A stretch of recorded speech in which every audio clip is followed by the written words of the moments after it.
Phone tapping కేసులో దర్యాప్తు ముమ్మరం చేశారు పోలీసులు. ఫోన్ ట్యాపింగ్లో కీలక పాత్ర వహించిన ఎస్ఐబి మాజీ చీఫ్ ప్రభాకర్ రావు, ఛానల్ ఎండి శ్రవణ్ రావులను త్వరలోనే అమెరికా నుంచి తెచ్చేందుకు ప్రయత్నాలు చేస్తున్నారు. కొండాపూర్ కన్వర్జైన్ ఇన్నోవేషన్ ల్యాబ్స్లో సోదాలు చేపట్టిన పోలీసులు టెక్నికల్ ఆధారాలు సేకరించి ఫోరెన్సిక్ ల్యాబ్కు పంపించారు. ఇదే అంశంపై అప్డేట్స్ మా కరెస్పాండెంట్ వాసుని అడిగి తెలుసుకుందాం. వాసు, చెప్పండి, ఫోన్ ట్యాపింగ్లో కీలక పాత్ర వహించిన మాజీ చీఫ్ ప్రభాకర్ రావు, అలాగే ఛానల్ ఎండీని కూడా త్వరలో అమెరికా నుంచి తెచ్చేందుకు ప్రయత్నాలు అంటున్నారు. ఎంతవరకు వచ్చినాయి ఈ ప్రయత్నాలు? ప్రస్తుతం ఏం జరుగుతోంది కేసులో? ఏంటి అప్డేట్స్? హరి, తెలంగాణలో సంచలనం రేపుతున్నటువంటి ఫోన్ ట్యాపింగ్ కేసుకు సంబంధించి సిట్ అధికారులకు కీలక సమాచారం లభించింది. టెక్నికల్ ఆధారాలను కూడా సేకరించింది. నిన్న కొండాపూర్లో ఉన్నటువంటి కన్జర్వేషన్ ఏదైతే ఇన్నోవేషన్ ల్యాబ్స్లో సోదాలు నిర్వహించింది. ఈ ల్యాబ్ ద్వారానే మధ్యవర్తిత్వం చేసి కూడా విదేశాల నుంచి ఫోన్ ట్యాపింగ్ పరికరాలు కొనుగోలు చేశారన్నటువంటి సమాచారం మేరకు సోదాలు నిర్వహించిన నేపథ్యంలో కూడా 3 హార్డ్ డిస్కులతో పాటు పలు కీలక ఆధారాలు సేకరించింది. ఏదైతే ఆ ఫోన్ ట్యాపింగ్ సంబంధించినటువంటి యాక్సెస్ సంబంధించినటువంటి వ్యవహారాలకు సంబంధించి ఎవరైతే ఈ సంస్థ డైరెక్టర్ పాల్ రవికుమార్ ఎవరైతే ఉన్నారో అతను విచారించారు. అతను 160 స్టేట్మెంట్ ఇచ్చి పూర్తి స్థాయిలో కూడా అతని దగ్గర నుంచి స్టేట్మెంట్ రికార్డ్ చేశారు.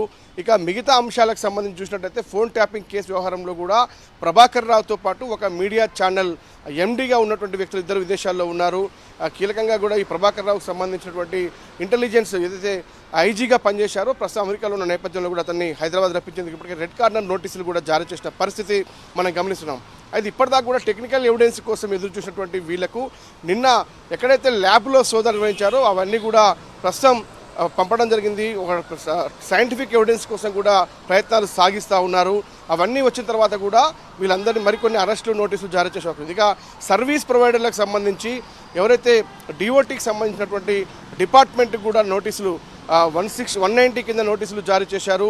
ఎవరెవరి ఫోన్లు ట్యాప్ చేశారు, ఎప్పటి నుంచి ట్యాపింగ్ జరిగింది, ఎలాంటి అనుమతులు వీళ్ళు కోరారు, ప్రభాకర్ రావు, ప్రణీత్ రావు అండ్ టీం ఎంత టాస్క్ ఫోర్స్తో పాటు ఎస్ఓటీలో ఉన్నటువంటి కీలక అధికారులను అడ్డం పెట్టుకుని ట్యాపింగ్ పాల్పడ్డ నేపథ్యానికి సంబంధించి 1200 మంది ఫోన్లు అసెంబ్లీ ఎన్నికల నేపథ్యంలో కూడా ట్యాంపరింగ్ చేశారన్న అంశానికి సంబంధించి ఇప్పటికే పలు డిపార్ట్మెంట్లకు సంబంధించినటువంటి పోలీసులు ఇచ్చినటువంటి వాంగ్మూలం ఆధారంగా ఆ సిట్ అయితే వివరాలు సేకరించింది.